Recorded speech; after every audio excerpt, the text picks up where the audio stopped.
우리가 함께 기도할 제목은 생명을 소유한 자녀들이 되게 하옵소서입니다. 생명을 소유한 자녀들이 되게 하옵소서. 우리 한번 같이 기도 제목을 하나님 앞에 내어드리는 것처럼 한번 같이 한번 읽을까요? 생명을 소유한 자녀들이 되게 하옵소서. 시작. 생명을 소유한 자녀들이 되게 하옵소서. 아멘. 네, 아멘. 우리 주님께서는 육신의 떡에도 관심을 가지고 계십니다. 우리는 종종 우리 주님이 우리 생명의 떡에만 관심을 가지고 계시는 줄 알아요. 사실 하나님께서 우리를 창조하셨을 때 육혼 영으로 창조하셨거든요. 그래서 하나님께서 우리의 어떤 존재 방식을 알고 계십니다. 그래서 우리가 육신의 떡이 없으면 우리가 생명을 잃을 수밖에 없다는 사실을 우리 하나님 너무나도 잘 알고 계세요. 그리고 우리가 궁핍한 상태에 처해 있으면 주께서 맡긴 사명을 우리가 감당할 수 없다는 사실도 아십니다. 여러분, 그래서 성경을 보면 아브라함이 가난하게 살았습니까? 아니에요. 정말 풍성한 생명의 떡을 누리며 살았습니다. 여러분, 다윗은 왕이 되었습니다. 여러분, 하나님께서 필요한 것들을 공급해 주신다면, 주께서 주신 사명을 잘 감당하도록 하나님께서 우리에게 육신의 떡도 채워 주신다는 것이죠. 그래서 첫 번째, 우리 주님께서는 육신의 떡을 주시는 분이라는 사실입니다.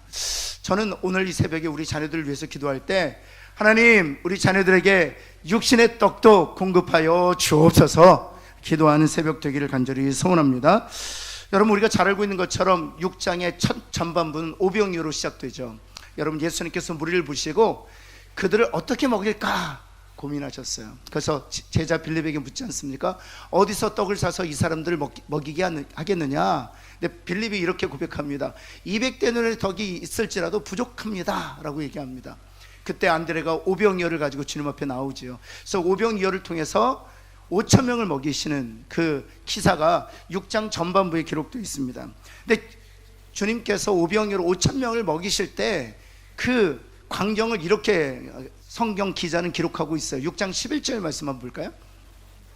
예수께서 떡을 가져 축사하신 후에 앉아있는 자들에게 나눠주시고 물고기도 그렇게 그들의 원대로 주시니라 하셨어요. 원대로 주시니라. 사랑하는 성도 여러분, 여러분, 빌립은 부족하다라고 했지만 주님은 원하는 대로 주셨다는 사실입니다. 여러분, 부모가 자녀들에게 줄 수 있는 것은 여전히 부족할 수밖에 없습니다. 세상이 우리 자녀들이 줄 수 있는 것은 여전히 부족할 수밖에 없어요. 그러나 하나님이 주시기로 작정하시면, 하나님이 육신의 떡을 부어주시고 공급해 주시기로 결정하셨다면 우리 자녀들이 원하는 대로 하나님께서 부어주실 줄을 믿습니다. 여러분, 5,000명이 먹고 12광주가 남았어요. 이것을 통해서 주님께서 계속 말씀하시는 것이 무엇입니까? 우리 하나님께서 공급하신다는 사실이에요. 우리 하나님께서 육신의 떡 필요한 만큼 원하는 대로 채워주신다는 사실이죠. 여러분, 광야 40년 동안 이스라엘 백성들이 어떻게 지냈는지 궁금하지 않으세요? 여러분, 40년 동안 그들은 직업이 없었습니다. 40년 동안 그들은 어디서 옷을 얻었겠습니까? 40년 동안 그들은 어디서 먹을 것을 얻었겠습니까? 여러분, 신명기 8장 4절을 보면 이 신명기서라는 것 자체가 모든 출애굽 여정을 다 마치고 요단강 건너기 전 광야에서 모세가 40년 동안 하나님께서 어떤 은혜를 베풀어 주셨는지 설교한 설교문이 바로 신명기예요. 8장 4절을 보면 출애굽 40년 동안 하나님께서 어찌하셨는지를 요약해서 모세가 이스라엘 백성들에게 상기시키는 거예요. 같이 한번 읽어볼까요? 시작. 이 40년 동안에 내 의복이 헤어지지 아니하였고 내 발이 부르트지 아니하였느니라. 누가 그렇게 하셨다는 것입니까? 하나님께서. 여기서 말하는 40년이란 우리가 예수 믿고 천국 가기 바로 그 전 단계를, 이 땅에서 사는 그리스도인을 사는 모든 삶을 얘기하는 것입니다.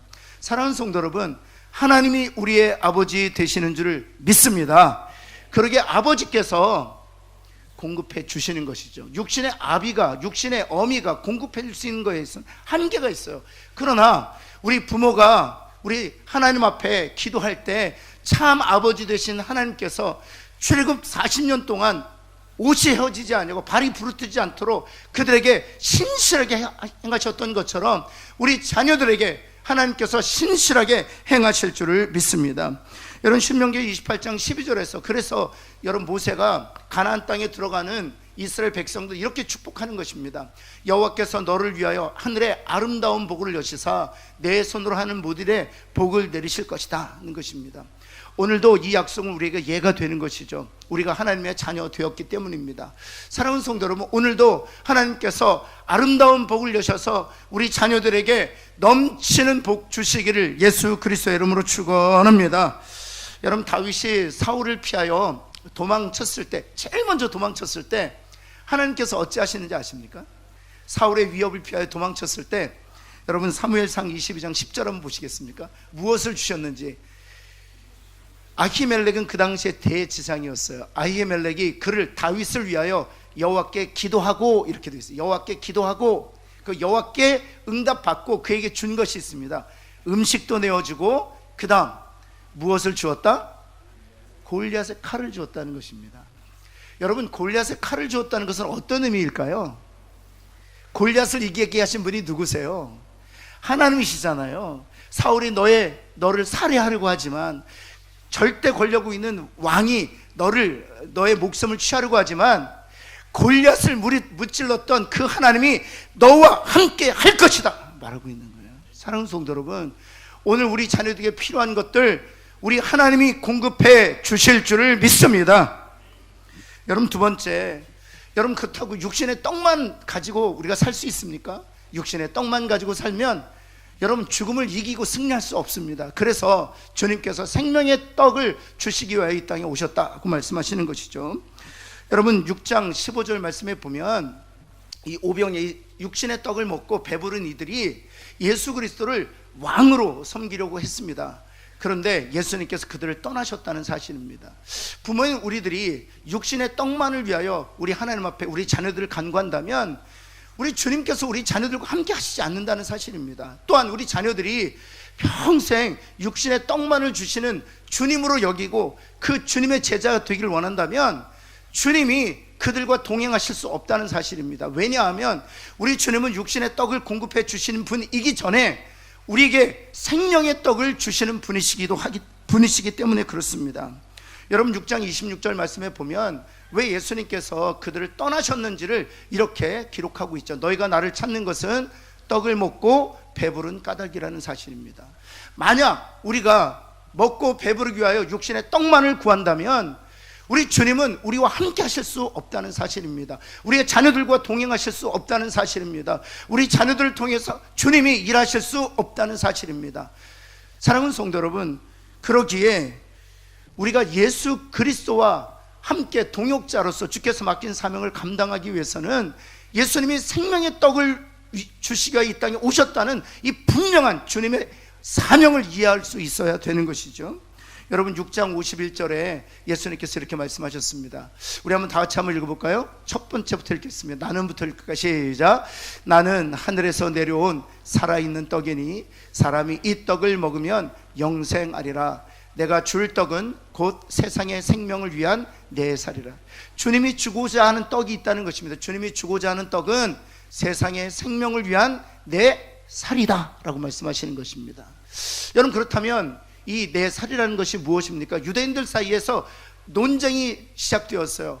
여러분, 52절 한번 볼까요? 52절에 그러므로 유대인들이 서로 다투어 이르되 이 사람이 어찌 능히 자기 살을 우리에게 주어 먹게 하겠느냐라고 주님께서 하신 그 말씀의 의미를 깨닫지 못했던 것이죠. 그래서 논쟁이 있게 되었습니다. 그래서 53절 말씀 한번 볼까요? 그래서 주님께서 하신 말씀의 의미를 정확하게 다시 설명해 주고 계시죠. 예수께서 이르시되 내가 진실로 진실로 너희에게 이르노니, 여기서부터 감독 같이 있습니다. 시작. 인자의 살을 먹지 아니하고 인자의 피를 마시지 아니하면 너희 속에 생명이 없느니라. 다시 말씀하고 계시죠. 인자의 살을 먹지 아니하고 인자의 피를 마시지 아니하면 너희 속에 생명이 없느니라. 무엇을 말하는 것입니까?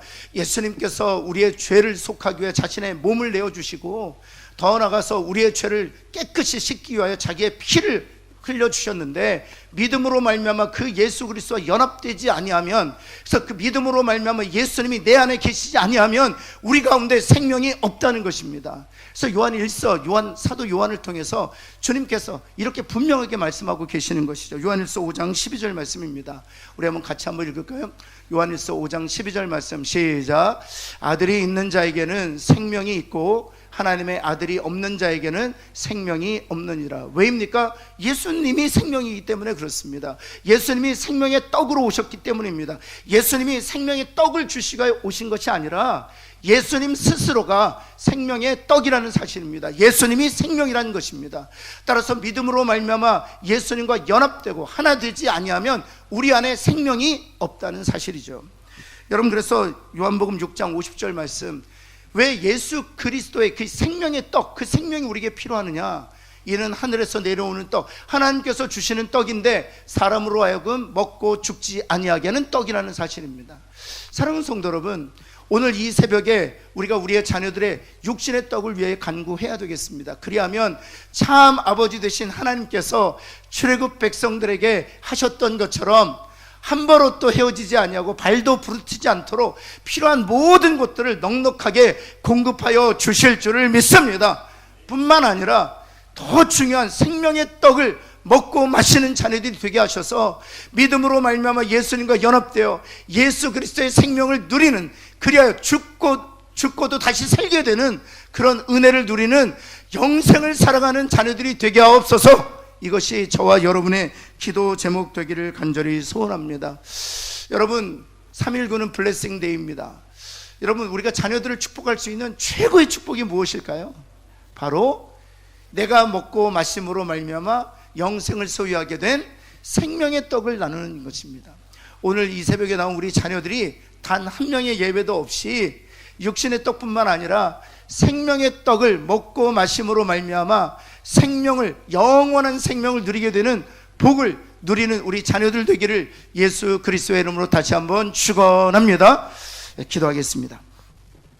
오늘 말씀 붙들고 한번 기도하시겠습니다. 우리 자녀들의 손을 붙들고 한번 기도합시다. 우리 한번 기도할 때 주님은 우리의 육신의 떡에 관심을 가지고 계십니다. 하나님, 우리 사랑하는 자녀들 올 한 학기를 시작합니다. 지혜를 허락하여 주옵소서. 지식의 은사도 허락하여 주옵소서.